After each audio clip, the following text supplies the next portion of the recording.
nationwide at Radyo Natin Network ng Manila Broadcasting Company. Sa Pilipinas, iisa lang ang radyo.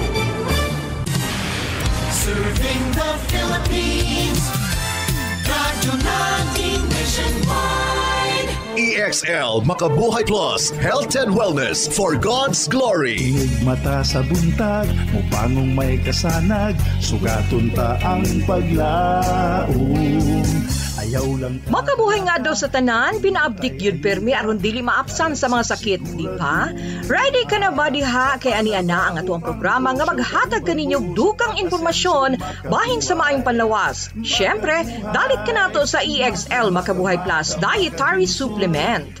At higing sa gihapon inyong magkauban para sa EXL Health Trivia. Oy mga friends, ayaw ba kalimti ang inyong EXL Makabuhay Capsule? Pagtumar na din ha aron kanunay baskog, abdik, himsog ug layo sa sakit. Base sa mga eksperto, ang heart disease adunay nagkalain-laing klase o kondisyon nga nakaapekto kini sa kasing-kasing ug mga ugat sa dugo. Pipila sa mga gikaingon niini, mga coronary artery disease o ang pagbara sa mga ugat nga nagdala og dugo diha sa kasing-kasing. Heart attack o ang paghunong sa pagdagayday sa dugo diha sa atong kasing-kasing. Stroke o ang paghunong sa pagdagayday sa dugo diha sa utok. Heart failure o ang paghina sa mipalyar nga kasing-kasing o arrhythmia o irregular nga pagpitik sa kasing-kasing. Usa sa atong paghisgutan karon ang kabahin sa coronary artery disease. Ang coronary artery disease usa kini kamatang sa sakit sa kasing-kasing nga nailhan usab sa tawag nga coronary heart disease o ischemic heart disease. Sa maong sakit, naapektuhan niini ang mga ugat sa kasing-kasing, partikular na ang coronary artery. Ang coronary artery mo ang pinakadakong ugat nga ginaagihan kini sa dugo nga mutabang paghatod og oxygen ug nutrisyon sa kasing-kasing. Sagad magka-coronary artery disease kung nabarahan sa mga taba ang coronary artery. Tungod ini, mangguot og husto ang mga ugat diha sa kasing-kasing ug kini naghatod usab og pagpanghuot sa kasing-kasing o sa atong dughan o angina ug ang paglisod sa pagginhawa ug lakip na ang pag-atake sa kasing-kasing. Base sa report sa World Health Organization, lakip ang coronary artery disease sa napulo ka mga nagunang hinungdan sa kamatayon sa mga tao. Daghan ang nagkasakit niini tungod sa pagkaon og mga fatty foods, kakulangan sa pag-ehersisyo, pagpanigarilyo ug sobra nga pag-inom og alak. Ang coronary artery disease usa ka delikado nga sakit. Apan maalibyuhan kini pinaagi sa pag-inom og medikasyon o di ba kaha operasyon kung kini grabe na. Sa sakit nga coronary artery disease, adunay mga nahitabong pagbara diha sa mga kaugatan sa kasing-kasing. Ang gikaingong pagbara gitawag kini nga atherosclerosis. Subay sa mga gihimong pagtuon, usa ang atherosclerosis sa mga nagunang hinungdan sa kamatayon sa mga nahiunang taga-Ehipto. Sumala pa usab niini ang pinaka-naapektuhan sa maong sakit mao ang mga dato nga taga-Ehipto. Sila ang mga abunda sa mga pagkaong adunay mga daghang taba sama sa baka, bebe ug gansa. Mahilig usab sila nga mubutang og asin sa ilahang mga pagkaon. Mao nga tag-as ang posibilidad nga duna sila'y mga baradong ugat sa ilang kasing-kasing. Daghan pa ang mga mihimo og pagtuon bahin sa coronary artery disease. Apan, unsa ang mga hinungdan sa coronary heart disease? Hisgutan nato kini sa atong pagbalik. Excellent health, excellent life. EXL Makabuhay Plus. Danny B. Umpara Jr., 53 years old, Barangay Baguio, Davao City. Meron pong diabetes mellitus 2. Sabing lang doktor, puputulin talaga ang paa ko. Uminom ako ng EXL Makabuhay Plus capsule 3 beses, minsan pa nga 4. Nakita ko na mayroong kaibahan sa sugat ko. Gumaling na talaga siya 100%. Naghihikayat po sa iyo, subukan nyo uminom ng EXL Makabuhay Plus para gumaling din kayo na tulad sa akin. makabuhay alang sa imong kasayuran. Ang EXL Makabuhay Plus Dietary Supplement dunay mga klase-klaseng halamang gamot o mga bitamina nga mahatag para sa atong kalawasan. Sama sa Garlic Plus, Makabuhay, Ashitaba, Neem, Guayabano, Turmeric, Moringa, Vitamin C, Sodium Ascorbate, Vitamins B1, B6, B12 ug uban pang mga sangkap nga herbal. Usa kini ka preventive, multi-herb, superfood, prebiotic, immune ug energy booster, detoxifier ug gila kining natural antibiotic, anti-inflammatory, anti-tuberculosis, antiviral, cancer healer ug natural pain reliever ug uban pang mga benepisyong kaayuhan ang mahatag sa EXL Makabuhay Plus para sa atuang panglawas. Padayon ta sa atong hisgutanan, sama sa atong gikaingon, ang pinaka nag-unang hinungdan sa coronary artery disease mao ang pagkabaton og baradong coronary artery. Posibleng mabarahan ang ugat na gikaingon tungod sa pagkaon og mga fatty foods na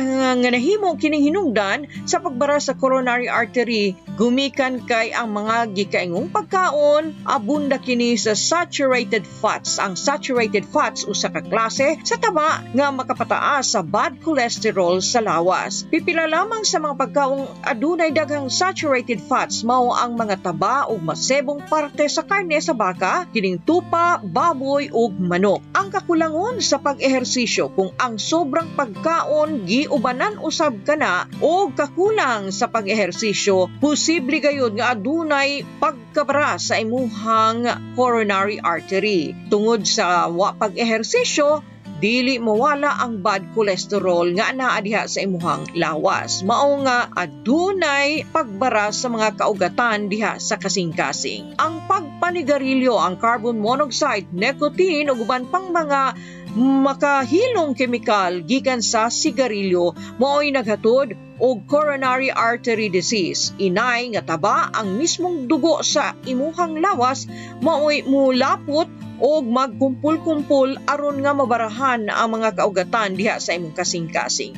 Ang sobrang pag-inom og alak makapataas usab sa presyon sa dugo nga posibleng mamahimong hinungdan sa pagpanghuot sa mga kaugatan diha sa kasing-kasing. Gawas pa niini, hinausab ang pagpitik sa imong kasing-kasing og hinungdan nga dili na madawat ang saktong oxygen ug nutrisyon diha sa ubang parte sa imuhang kalawasan. Ang coronary artery disease adunay mga nagkalain-laing sintomas. Busa magpakonsulta gilain sa doktor kung nakasinati ka niini. Ang pagpanghuot diha sa imong dughan nga di nimo masayran kung unsay hinungdan. Ang pagpanakit sa imong panga, sa imong braso, sa imong abaga ug likod. Og lakip na ang paglisod sa pagginhawa tungod kay kung dili mahimo nga mahatod pag-ayo sa ang oxygen diha sa kasing-kasing sa ubang parte usab sa imong kalawasan, ang pasyente nga dunay coronary artery disease makasinati og paglisod sa pagginhawa, pagpaninghot og bugnaw og lakip na ang pagkalipong. Usa-usab kini sa mga sintomas sa coronary artery disease tungod kay gawas sa imong kasing-kasing, dili usab makadawat og saktong oxygen ug nutrisyon ang imong utok. Ug kung mograbe ang usa ka kaso sa coronary heart disease, mamahimong maghatod kini og mga komplikasyon. Ang pinakagrabe sa mga gikaingon niini maong heart attack o atake sa kasing-kasing. Dinhi ang mga kaunuran sa kasing-kasing hinay-hinay usab nga manghina o kasamtangang muhunong sa pagbomba og dugo. Ug kung mahitabo kini, ang pasyente mawadaan og panimuot. Ug aron nga maluwas ang kinabuhi sa pasyente, kinahanglang muhimo og emergency chest compressions ug muhatag og hinanaling atensyong medikal.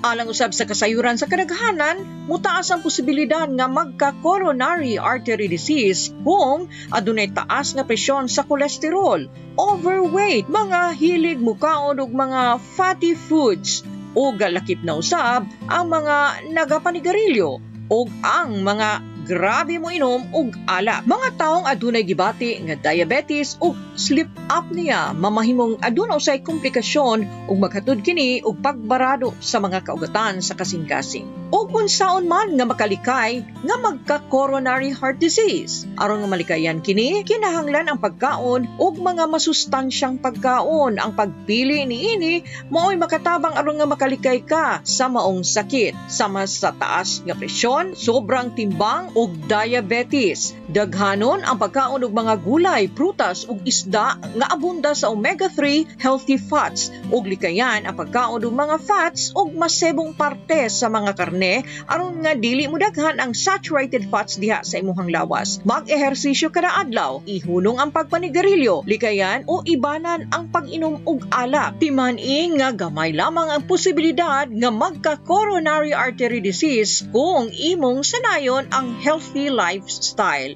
Sa gayon nga makasinati og mga gikaingong sintomas, gilayong magpa-check up sa doktor aron nga di na kini mo grabe pa. Ug kung nangita ka og natural nga pamaagi aron nga mapaayo ang kahintang sa imuhang panlawas, mamahimo nimong sulayan ang EXL Makabuhay, ang herbal dietary supplement nga gama sa Makabuhay plant. Ug unsa ang mga benepisyo sa EXL Makabuhay diha sa tuang panlawas. Busa kung gusto nimong sulayan ang EXL Makabuhay Plus dietary supplement, mamahimo nimo kining mapalit diha sa mga butika o online stores. Ug kana ang atong gikahisgutan kabahin sa heart disease ug sa EXL Makabuhay Plus dietary supplement. Kini si Ate Ging ug moingon kaninyo, buhay at magulay ang buhay sa EXL Makabuhay. Inig mata sa buntag, mupangong may kasanag, sugaton ta ang paglaom. Ayaw lang ka balaka, kay dunatay ayuda, kalagsik siguraduha. Sa panarbaho pang negosyo, kauban mo sa pag-asenso, makabuhay. Makabuhay, makahinsog, makabaskog, makabuhay, makagwapa, makagwapo, makabuhay, makadasig, makaaptik, makabuhay.